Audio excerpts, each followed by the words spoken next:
Welcome to another edition of Big Impact, Diversity and Social Justice Roundtable. Today we have some outstanding guests that I'm looking forward to talking to. AD Warde Manuel from Michigan, Tom Izzo from Michigan State, and Michael Locksley from Maryland. Guys, I want to start out with a real simple question, and Warde, I want to start with you with it. Why was it important for you to be here tonight?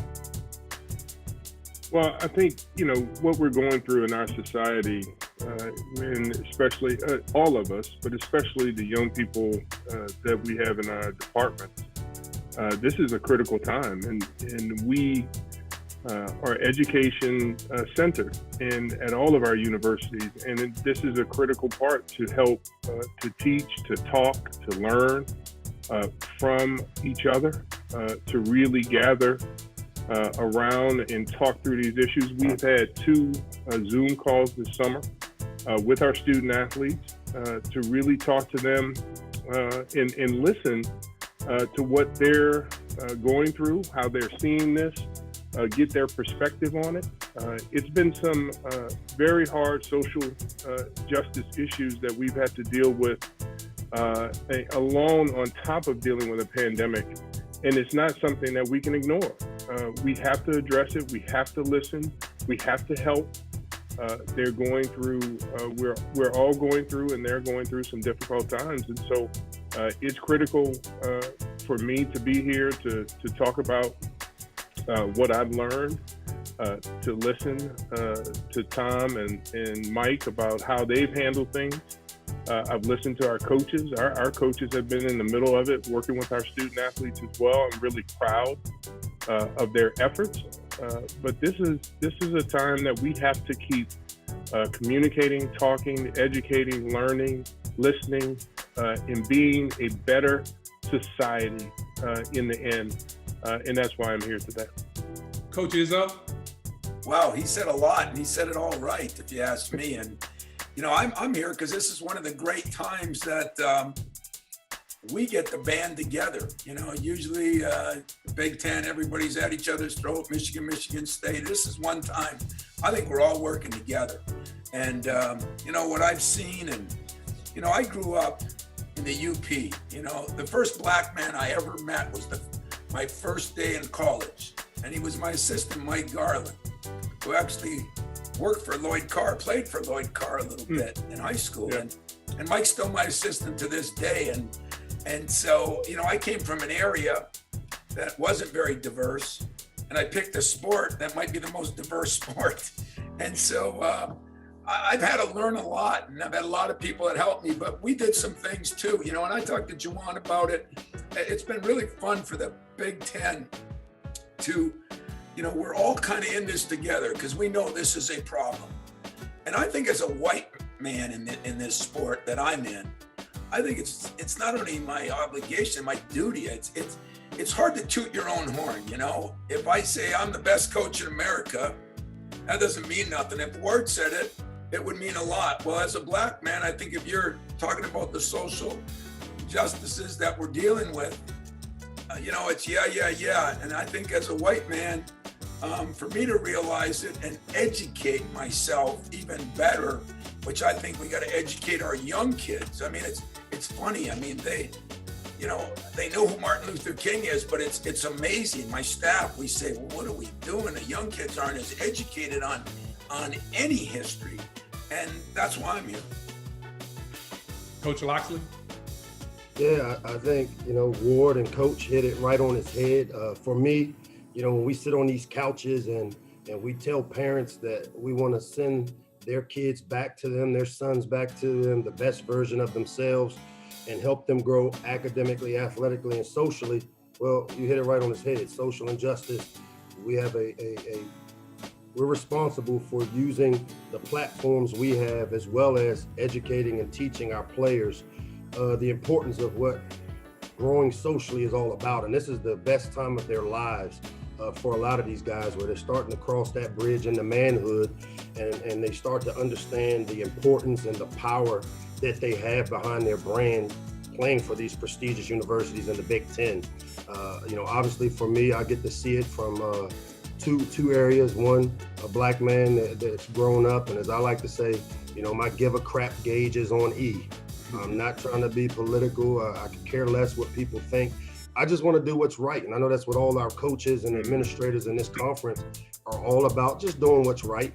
And, I oftentimes use the word respect because it comes to mind when dealing with these issues. And I think that's why sometimes we're a little sheltered in the athletic world that we're in, because as I told our team, on 3rd and 1, nobody gives a crap where you're from, what your nationality is, what race you are, what religion you are. We're all playing for the name on the front of the jersey. And I think when we all understand that it's about respecting other people for their opinions, their differences, if you put respect on it, a lot of these issues go away really, really quick. And so anytime I have an opportunity to learn, share, be a part of the solution instead of being a part of the problem, I want to be a part of it as I should. I want to ask all three of you this question. And Coach Izzo, I want to start with you because I think you come at it from a much different perspective than our other two guests. And you mentioned it. You go into living rooms and you've done an unbelievable job of going into living rooms, bringing guys to Michigan State that don't look like you, but they still love and revere you and look at you as a father figure in many cases. What have you learned about yourself as far as what you need to continue to grow as not only a man, but also as a coach, as you continue to walk into these living rooms? Well, first of all, they don't look exactly like me because I'm 5'9" and they're all 6'9". So we'll get that part. But what I think is important is, Mike Garland, my assistant, always says, there's not as much prejudice in the UP where there aren't a lot of black people in the UP, but they don't have a preconceived notion of there's no prejudiceness there because they've never dealt with it. And so that, I think, helped me a little bit. And I look at locker rooms, and I know these two guys because basketball locker rooms are good. Football locker rooms are like the best. I mean, I go to every one of our football, I go in the locker room before the game, after the game. I just love a football locker room. But you know what? There's all guys together. There's no racial issues in a locker room. I mean, I've seen so few in my years here. Everybody's pulling together for the common goal. And I think we saw that with 9/11.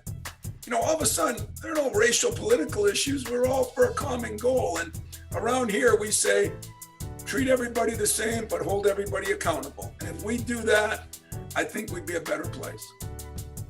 Coach Locksley, how about you? Yeah, I mean, I hate echoing the sentiment that, Coach hit it right on its head. I just think, one, I grew up in an area which I call the richest black area in the world, this Washington, D.C. corridor, where I grew up seeing successful black people have great jobs and educated. And so a lot of the issues I had, I didn't go to school with a white person until I went to college. First time I sat in a classroom from kindergarten through 12th grade. And by the end of it, in my wedding, I had 4 of my teammates who were white as groomsmen in my wedding. And so I can tell you that just being exposed to both sides of the tracks, as I like to say, where, the game of football, that little brown ball is just giving me so much exposure to what the real world is like. Obviously, it's a little different for me having grown up in an environment that was traditionally all black and then going to college and being able to take what football has taught me and change the lineage of my family because of it.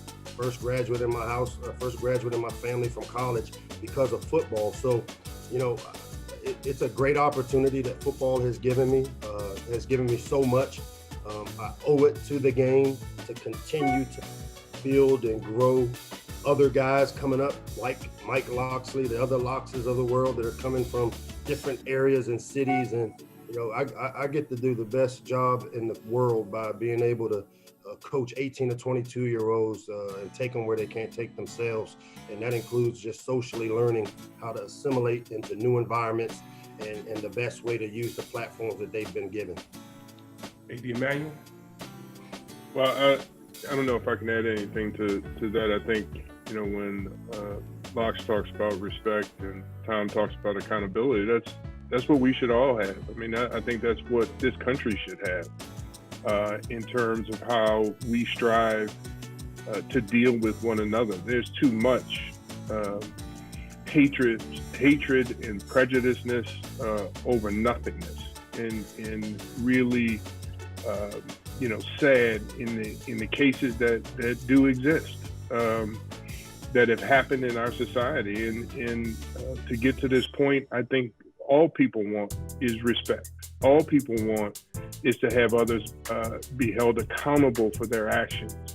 And for people to hide behind Twitter feeds and names that mean nothing, don't identify them, make comments derogatory to others because of skin color or gender or nationality, to me, is just ridiculous. And it shows a level of ignorance that really should be weeded out. And I say to people all the time that the best way people can make a difference is to make a difference at home, make a difference in their friends, and make sure that people understand that those kind of comments, those types of reactions and words that people use to put people down in a way that holds people back is just unacceptable. And if everybody starts to do that, then others who decide to try to do it will be put in their place to understand that that's not acceptable. And that's the way you hold people accountable. That's the way you bring respect to people. And so I'll use what both Tom and Mike said to just showcase that's how we need to be in this society. We all are one team. We are American citizens, and to treat people the way we have treated, to have our governor going through what she went through is completely idiotic and unacceptable. Well said.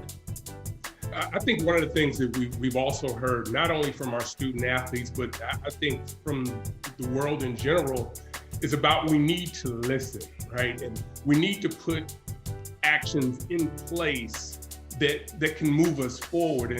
And I know, Coach Locksley, I want to start with you with this one. I know you started the Black Coaches Coalition. How will that work to help bring not only the young Black males, but also the young Black females and females in general into the coaching world? How will you prepare them? Yeah, the coalition that we created, the National Coalition of Minority Football Coaches, is an all-encompassing coalition. And it's something that, as I said, because of my give a crap gauge being on E, I want to be more solution-based than problem-based. I've had a lot of people help me rebrand. I mean, I was a failed head coach, as we all know, and got an opportunity to get the dream job of a lifetime coming back home here at Maryland. And there were a lot of people to help Locks get back to this position, from Debbie Isle, who's part of the board, Nick Saban, who gave me a hell of a platform down at Alabama. Doug Williams has been a mentor of mine, Ozzie, Bill Poling, all these people that have agreed to come on board. And what the coalition is all about, we're not trying to bully people into hiring coaches. We just want to make sure, because I've heard all too often in the football world that we didn't know if there's enough qualified people, and there's so many qualified coaches, minority coaches, and including women who are starting to come into the profession as well, that really all they're looking for and need are opportunities. And so with the coalition, the pillars for us are we want to prepare, promote, as well as produce the next level of coaches, and it's all phases of it. The youth coach that wants to become a college coach. My outside linebacker coach on my staff, Raleigh Evans, was a successful youth coach here back in 2012 when I came back to Maryland after my New Mexico stint. We hired him as a GA.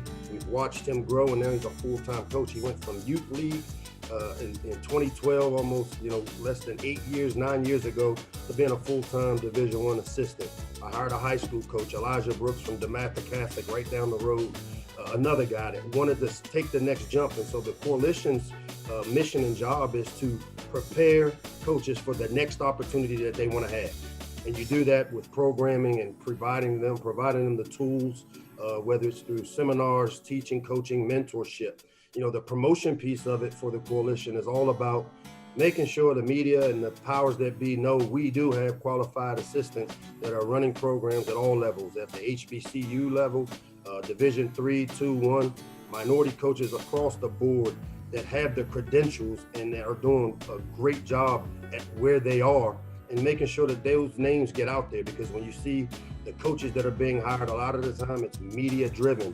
You know, they get that media power behind the name and what they're doing. And so the coalition wants to help promote those guys. And then last but not least, because of the type of guys and people I have on our board of directors, from Debbie Howe to Nick Saban to, Coach Chris Greer down with the gym for the Dolphins, all these powerful people that have hired successful coaches. You know, Mike Tomlin won a Super Bowl, first black to win a Super Bowl, youngest black coach to win one.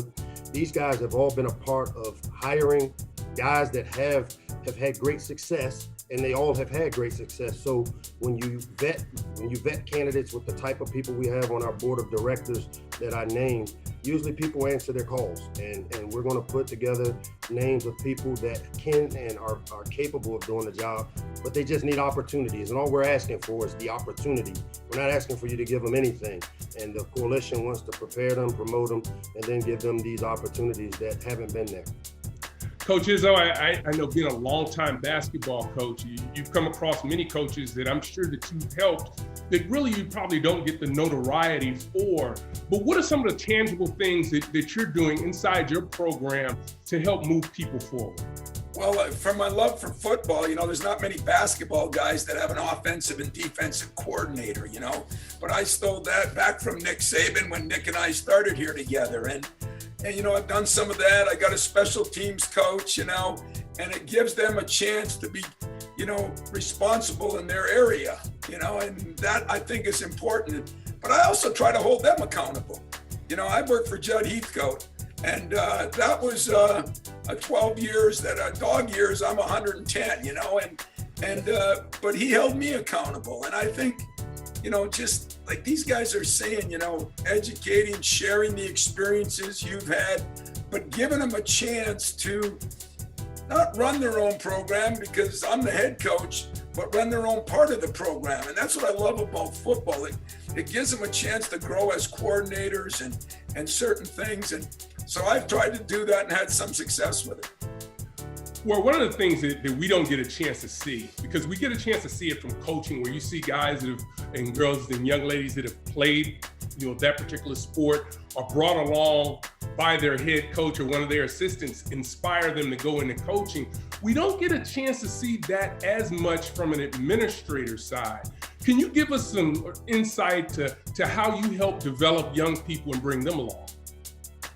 Well, I think, I have to rely on my great head coaches to really be the ones, but we talk about it. I mean, we talk about really helping our assistants to develop, and particularly those, I always tell young people, whether it's in the coaching profession or it's in administration, you have to want to step up. You have to raise your hand and let people know your dreams and aspirations in order for them to be able to help you. You can't sit on the sideline as a coach, or you can't sit in your position room or sit on the bench and not let the person, man or woman, not let them know that you want to be a head coach one day. They want to help the team, but they also want to help you if they know you want that help. The second thing I tell aspiring head coaches and administrators is be open to criticism.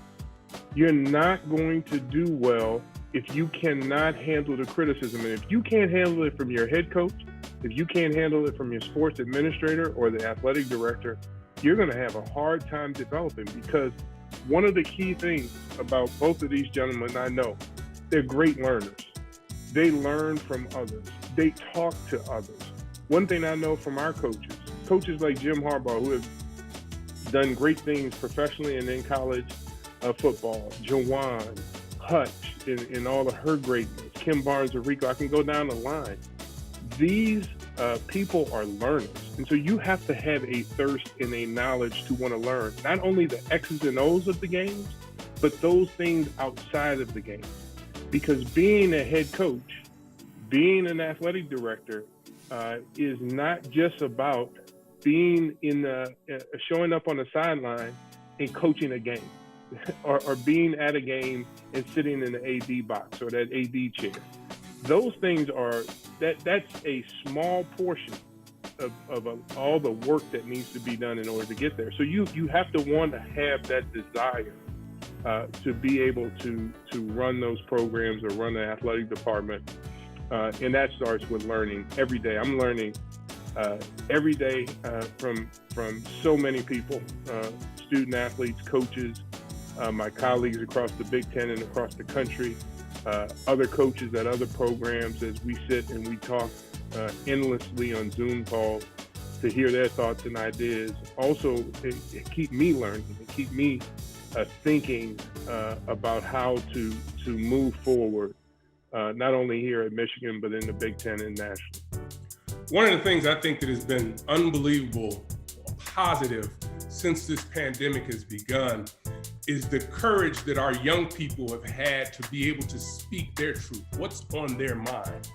So my question, and I'll start with you, Warde, how do you ensure that they continue to have that safe space and they don't get into a situation where they feel like, well, I'm getting pressure not to be able to speak up because I need to focus on, say, my academics or even my sport?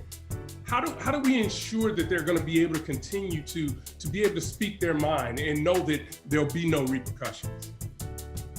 Well, we have to let them know, and we have to continue to let them know that we value their thoughts and want to hear their thoughts. Like I said earlier, we had 2 Zoom calls. We plan on having others this semester and next semester for our student athletes to come together. The Big Ten Anti-Hate, Anti-Racism Coalition, and having coaches and presidents and especially student athletes come together to talk, to learn, to educate one another. Here we have Athletes Connected, which is a group of student athletes who are concerned and connect with our student athletes around mental health, wellness. Those things are important. In the way for us to, kind of like Locke said, my level of getting involved in politics is very, very limited. But my care and how much I care for people is very high in wanting to make sure that they know that we are here to help them in every way that we can. Look, we're embarking on, in a week or so, we're going to be opening up our football season. We're going to be opening up basketball season shortly after that, and hockey. The health and safety of our student athletes have been predominant in every discussion that we've had. Playing a game is a small portion this year, a very small portion of what's important to our student athletes in their mental health, in their physical health, in the life after this pandemic is over. And so I hope that we get to play as many games as we can. But what is most important to me, and I believe I could speak for all of our ADs, all of our coaches, in every discussion that we've had together, has been the health of our student athletes, both physically and mentally first. And then if we could play a game, that's great. That's what we love to do. But that is the most important, and letting them know that every day, all the time, making sure our staff and our coaches do that. Those are the things that make me smile when our student athletes are able to express themselves, able to be heard. Our coaches are listening and talking to them and helping them and guiding them. Our staff is really engaged. Those are the things that really drive what we this year will have great success in, and which will really be the number one factor about how well we perform during this pandemic. Coaches, is a little bit different for you guys. I mean, I think you're right there and you get a feel for your young people. Is there a line where things become a distraction? Well, I think there's a lot of distractions in sports, but this one is, it's been so many years as we look back, and I just think of all the things I've been through, and I think we're at a point where you can't appreciate something unless you've been through it. So it is harder for the white man here to understand all this if you don't want to open your ears and appreciate the guys that have gotten me as far as they've gotten me. And, I always look at relationships. And Ward said it earlier, I think spending time is the hardest thing. Mike, would you agree? I mean, we're so busy. We got so many things going on. And sometimes we forget, the chair's sitting behind me, the nights that I have guys in here till 12, 1, 2 o'clock in the morning. Then you got a relationship, and relationship usually lead to trust. Once you get a guy to trust you, now you got something going. I don't care what color you are. I don't care what size you are. I don't care what sport you're in. And if somebody asks me what I'm best at, you know what I'd say? Spending time. I spend a lot of time with my players. If you spend time with them, not only do they come back, but if you spend time with them, you can appreciate when they're hurting. You can understand when they're hurting. And you might not understand it totally on what they're exactly going through. And that's when, for me, I call Magic, or I call Kelso, or I call Cleves, or I call my former guys. And I think that's very important too. And that's what we did during this pandemic is we got a lot of our former players that be on Zoom calls with our kids and try to help educate them, but help educate me too, to be very honest about it. And I don't look at that as a bad thing to say. I mean, I need to be educated too. Coach Locksley? I'm with Coach Izzo, and I'm a black man, and I still need to be educated on some of the things that's going on. And I can't profess to have all the answers. Sitting on some Zoom calls, and we have a few minority head coaches in our program, and then when these issues come up, it's that uncomfortableness that comes along with. And I've said this to our staff. It's hard as a black head coach sometimes to speak about black issues because I've got all different colors on my team, and I don't want to infringe on other people's beliefs or their thoughts and how they feel. But I do think there's a responsibility that comes along with using your platform. So many of these guys have these platforms and have these followers and people that live off of every word that they do because of the success they have on the field or on the court. And I just like anything else, when you raise kids, you can't tell them enough times about, I always use this saying that nothing good has ever happened to me when I did things out of emotion. And to this day, at the age of 50, I'm still struggling with not being emotional when I make decisions and having to take the step back, think before you push the send button, think about putting yourselves, as Coach Izzo said, in other people's shoes that you may affect with your words or your actions or your thoughts, and then have empathy for how it be affected. We're not remiss as a team where, we had a guy on our team that is from Milwaukee, and when the Bucks decided to boycott the game, he put on social media right away, man, I used to like the Bucks, but now I'm done with them. And of course, it had effects on other people. And guess what? He didn't do it out of, being racist or any issues like that. But when I say, hey, put yourself on the other side of what some of your teammates may be going through, that goes back to respect. Think about the timing of it. So all these things are learning opportunities. And we all know as coaches and administrators, you learn so much from mistakes and failures. And when you can show that and use it as a teachable moment to your team, everybody grows from it, including me as the head coach. And again, I can't profess to have all the answers on how to fix it, but one thing my team knows and the people that know who I am, I'm all about finding solutions. Don't keep telling me what the problems and the issues are. Let's figure out what we can do to try to correct it or be a part of correcting it. And that's been the approach that we've taken here and I've taken here as the leader at Maryland. Well, gentlemen, thanks so much for the insight tonight. I know you guys are all very busy, and I really appreciate it. You have an opportunity to really share. I think the fans are going to learn a lot about you guys, just maybe some things that they really didn't know about. But again, thanks so much for your time, and maybe we can get together and do it again sometime. Thanks, guys. A lot of fun.